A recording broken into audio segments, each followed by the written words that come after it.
Eagle comes up in the story again, and he was involved at the beginning with Kanata and all of that. He was Prophet Hannah's neighbor. His mother, Nancy, and my aunt had pretty much the same color. Very beautiful women. This is Northeast Africa now, brought into Ottoman territories. Remember, it's a narration. Nancy and Prophet Hannah's aunt had the same coloration.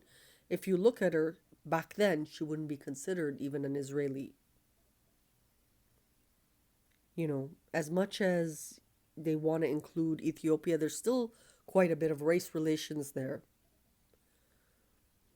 But what's interesting is Hannah lived in a migrant area and Siegel was the neighbor, an Orthodox Jewish area. Remember, this is just a narration. But some things, if you're of faith, are foreseen.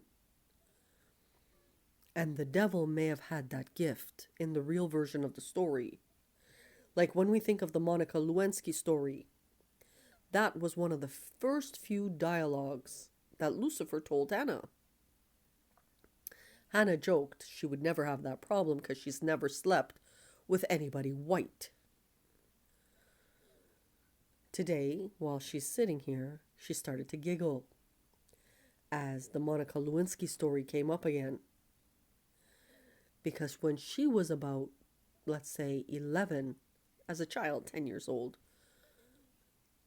her Lorne, which is Siegel's son, Nancy's son now, and Hannah play fighted together and experimented together as children, the Monica Lewinsky way.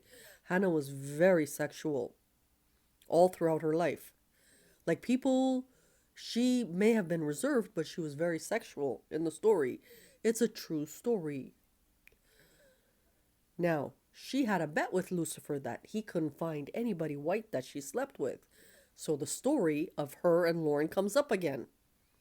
It's the Monica Lewinsky story. Is oral actually intercourse? Technically, it's not, but some might consider it is. But would you consider a 10-year-old child who's fooling around? Some parents were livid because it brought up the question of AI. Was she put into that position? How did a very wealthy man's child possibly end up in a situation like that? It created explosions at the intelligence level. We know several people got killed for it. It's a 10-year-old child you're interfering with. Or was it natural? It could have been natural. Hannah, in history, has always been a sexual thing.